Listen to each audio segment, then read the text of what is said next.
I'm Terry David Mulligan. This is the Mulligan Stew podcast.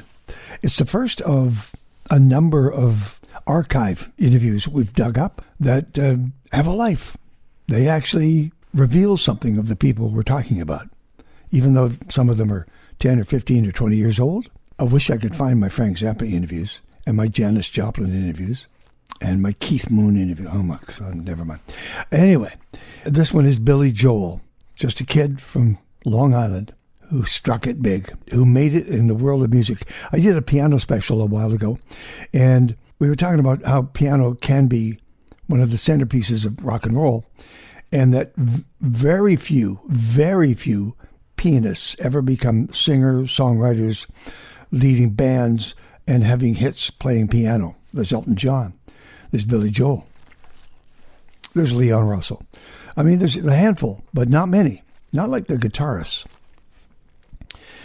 And so when I discovered that we had this Billy Joel interview, I thought, let's get this going. Let's get this up and running.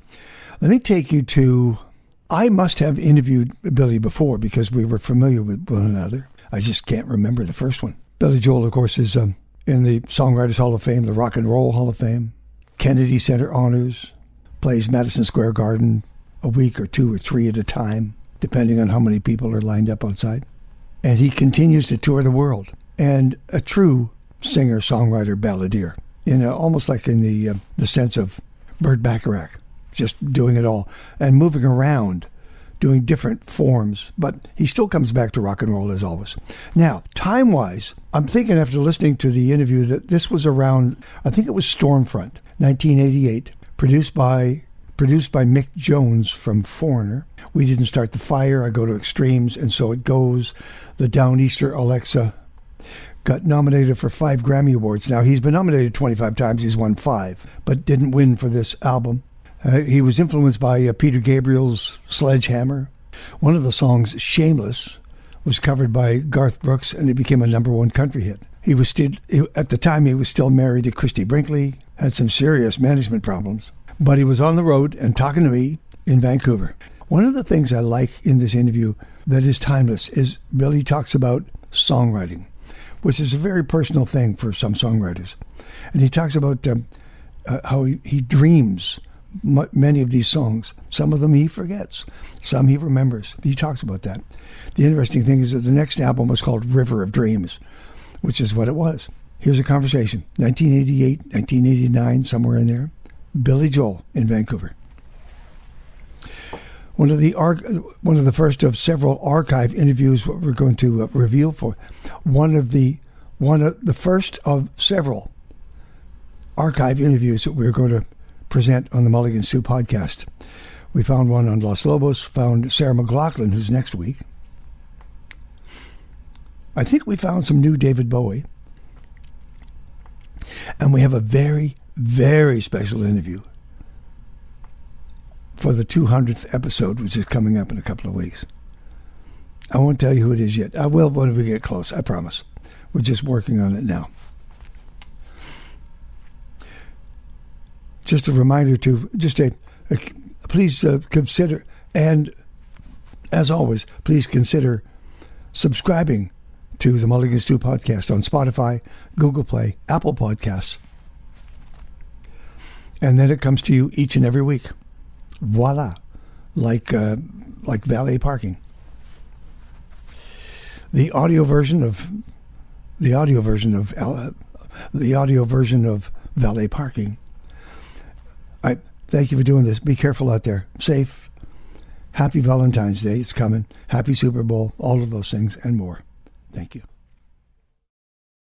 We don't even know about. I mean, you have come through here before. You've played here before. Mm-hmm. Did you make sort of a mental note of the surroundings? Or? I remember the first time I played here. I played at UBC I was opening up for the Beach Boys, and I'd never been to this part of the continent. And I said, where the heck am I? This is incredible.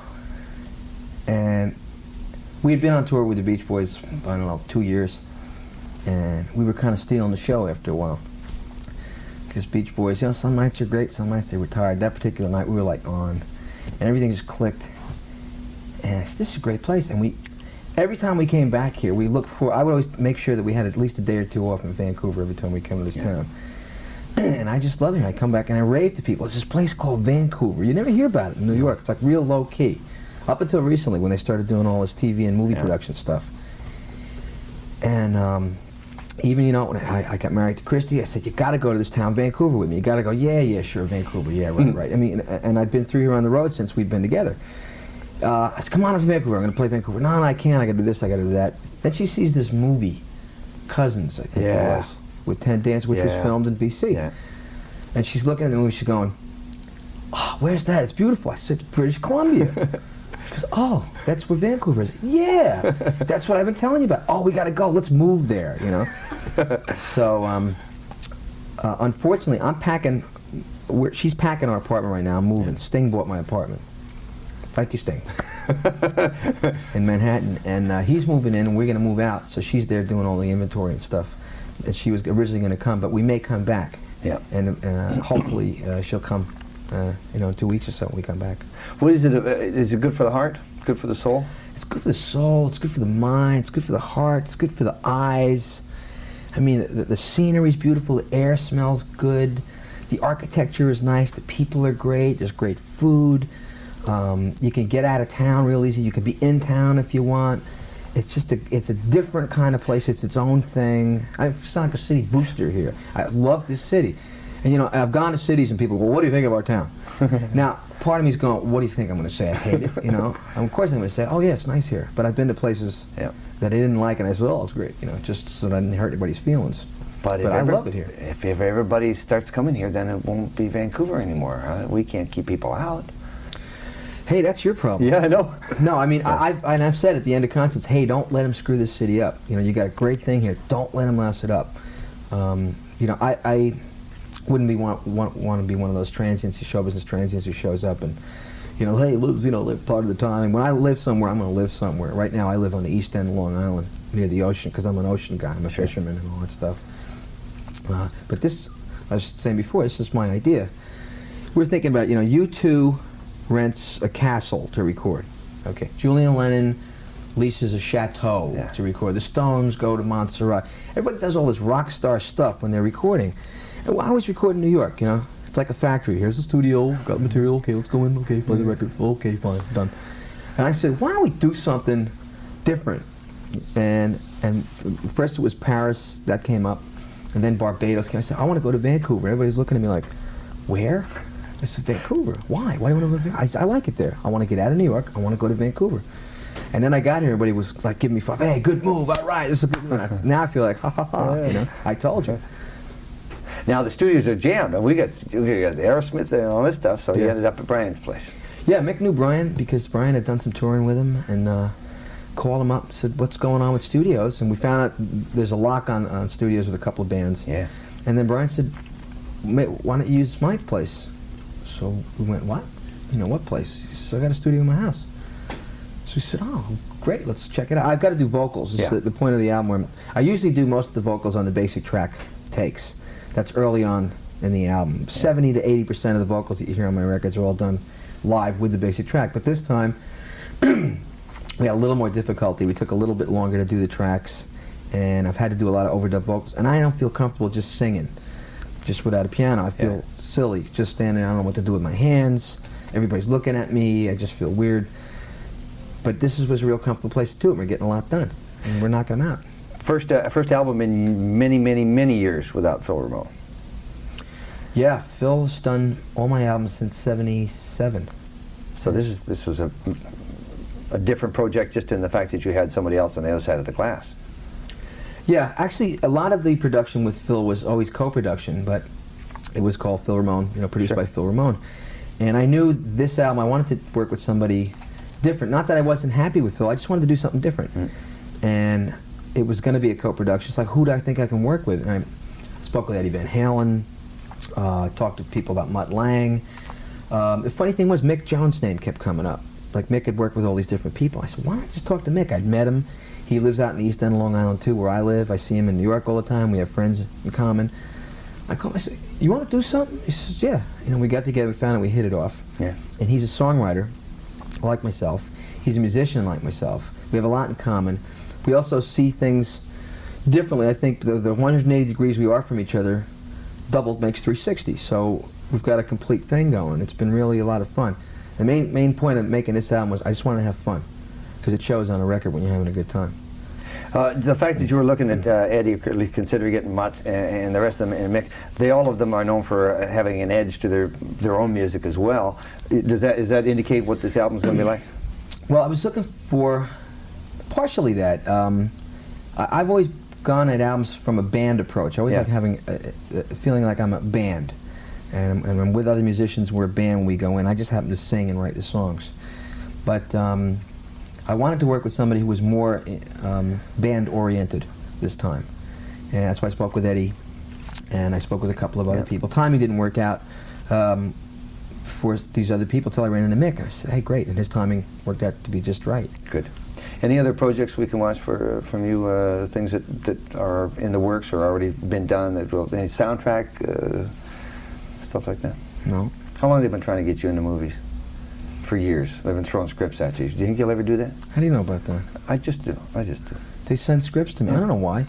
I mean, I don't think I'm photogenic. You notice I can't look at the camera. It's just like my wife. You know, she's great with the camera. I see pictures of me. I always look like this. You know. But for example, look at Pressure, the video.